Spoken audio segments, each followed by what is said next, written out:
Assalamualaikum warahmatullahi wabarakatuh. Perkenalkan, nama saya Nazif Nizal dengan NIM 091128232870 dari kelas SK4A. Pada kesempatan kali ini, saya akan membahas terkait model OSI atau TCP/IP. Langsung saja ke pembahasan. Internet. Seperti yang kita tahu, internet telah menjadi bagian penting dalam kehidupan kita, yang membuat kita dapat saling berkomunikasi dan bertukar data dalam hitungan detik. Tapi pernahkah kita bertanya, bagaimana perangkat di seluruh dunia bisa saling terhubung dan berkomunikasi? Nah, disinilah peran penting dari model OSI dan model TCP/IP. Dalam video ini, kita akan membahas bagaimana kedua model ini bekerja dan mengapa model TCP/IP menjadi standar dalam dunia internet saat ini. Langsung saja kita bahas. Yang pertama, kita akan membahas terkait model OSI. Pada era 1980-an, sebuah badan penentu standar internasional yang disebut ISO atau International Organization for Standardization memperkenalkan model OSI sebagai tenaga kerja konseptual untuk memahami bagaimana komunikasi jaringan bekerja. Model OSI sendiri mempunyai 7 layer, yang masing-masing layernya memiliki fungsi-fungsinya tersendiri. Oke, sebelum kita masuk ke pembahasan 7 layer model OSI, ada baiknya kita mengetahui tujuan dari model OSI. Yang pertama, untuk menstandarisasi komunikasi jaringan agar dapat bekerja dengan berbagai sistem dan vendor yang berbeda. Yang kedua, mempermudah pemahaman dan troubleshooting masalah dalam jaringan. Yang ketiga, mengatur alur komunikasi data dari pengirim kepada penerima. Setelah kita mengetahui tujuan dari model OSI, kita akan membahas terkait layer yang ada di model OSI.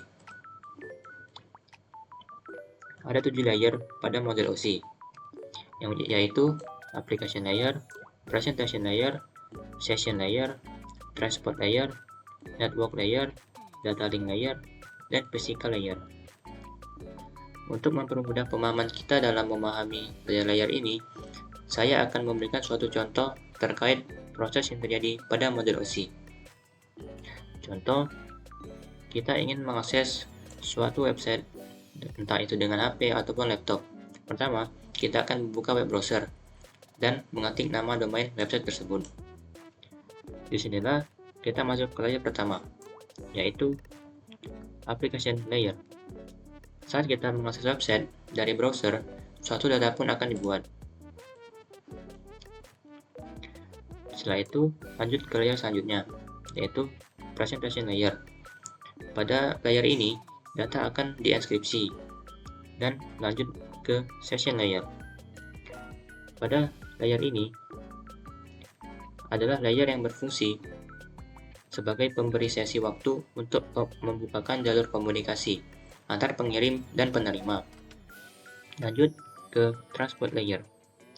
Sesuai seperti namanya,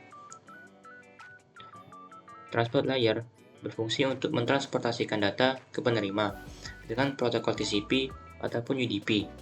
Pada tahap ini juga, data akan diubah menjadi segmen sesuai protokol data unit pada transport layer.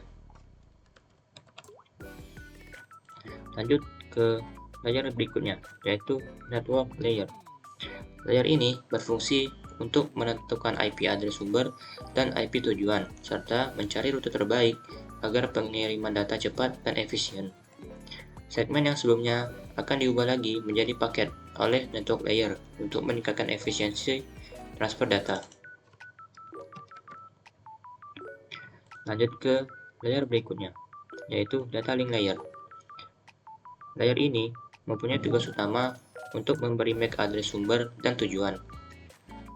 Bedanya adalah MAC address berupa fisikal, sedangkan IP address berupa logical.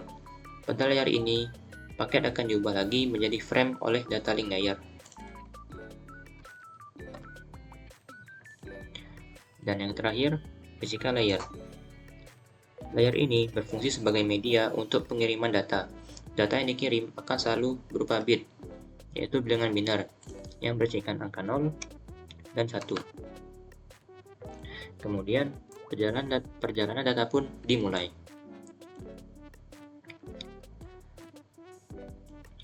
Data akan dikirim melalui Internet Service Provider, yang dimana dapat mengakses server yang ada di internet. Secara otomatis, dapat mencari media atau kabel penghubung yang akan ditempuh. Setelah data sampai di server akan mengkonfirmasi datanya terlebih dahulu. Lalu, kumpulan batch sebelumnya akan dibuat lagi menjadi frame. Selanjutnya, masuk ke sisi penerima.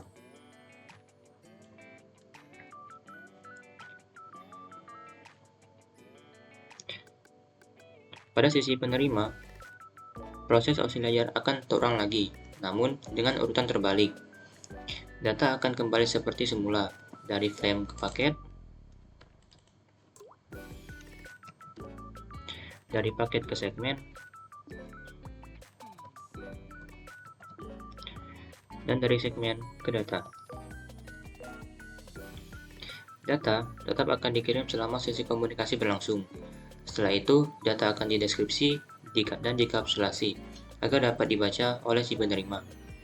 Dan langkah terakhir adalah data akan dibaca oleh server. Lalu, aplikasi akan memproses dan membaca jenis datanya. Terakhir, server akan membalas dengan cara menerima atau menolak permintaan klien. Pada akhirnya, kita pun berhasil mengakses website yang kita ingin akses. Begitulah proses OSI layer dalam contoh yang sederhana. Oke, secara singkat, fungsi OSI layer adalah sebagai berikut.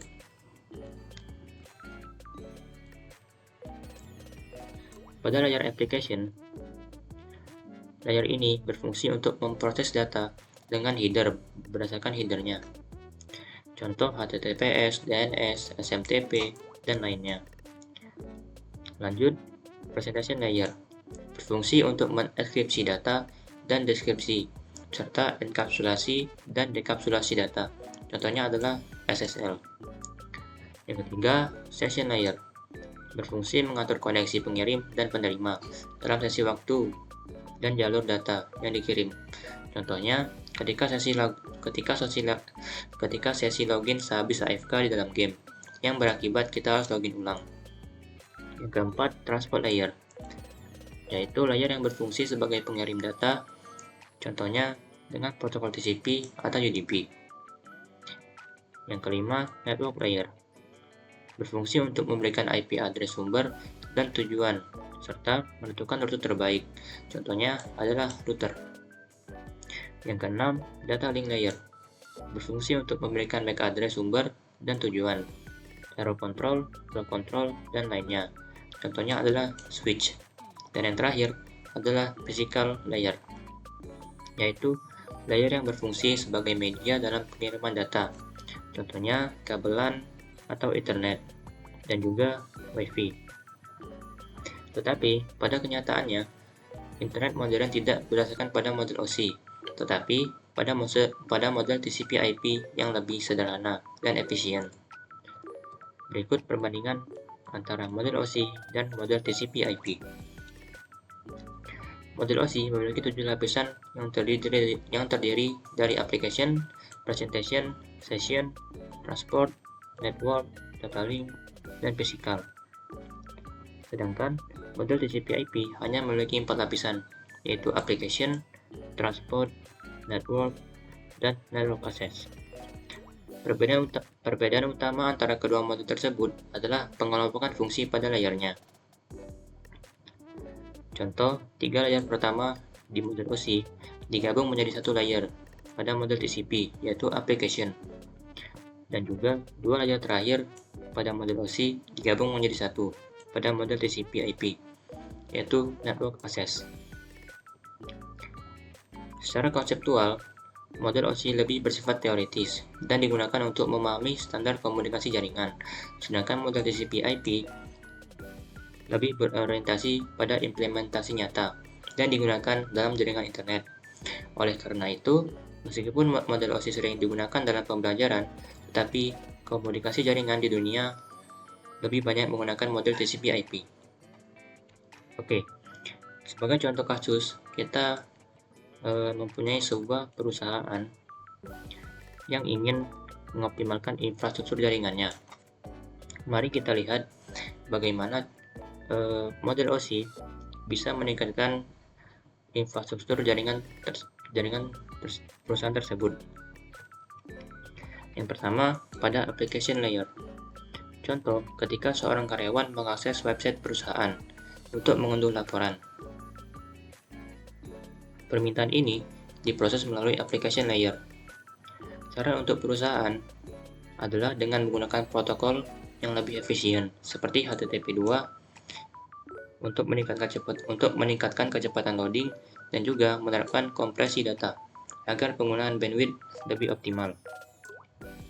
Yang kedua yaitu presentation layer. Pada presentation layer ini bertanggung jawab untuk enkripsi dan dekripsi data agar aman selama transmisi. Saran untuk perusahaan adalah menggunakan SSL TLS encryption untuk melindungi data dari ancaman peretasan.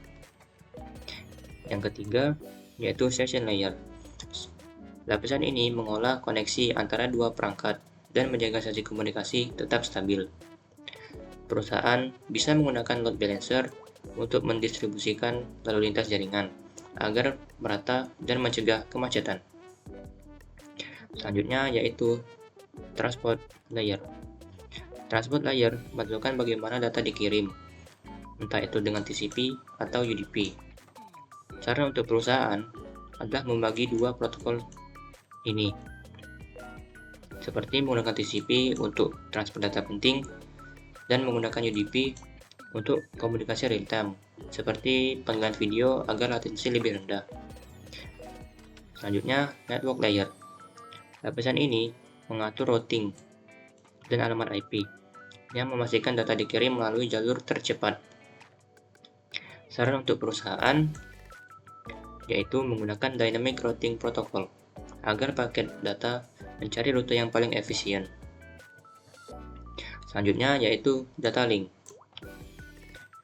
Lapisan ini menangani MAC address dan memastikan data terkirim tanpa kesalahan.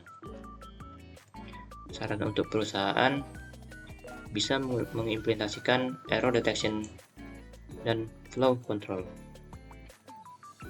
Dan yang terakhir, pada physical layer. Physical layer mencakup perangkat keras seperti kabel, switch, dan router. Perusahaan bisa menggunakan fiber optik, kabel fiber optik untuk meningkatkan kecepatan transmisi dibandingkan menggunakan kabel tembaga. Dengan memahami model OSI dan TCP/IP, perusahaan dapat mengoptimalkan infrastrukturnya untuk meningkatkan kecepatan, keandalan, dan keamanan jaringan. Adapun solusi yang telah dibahas seperti load balancing, enkripsi data, dan routing yang lebih efisien dapat diterapkan untuk mengatasi masalah terkait jaringan.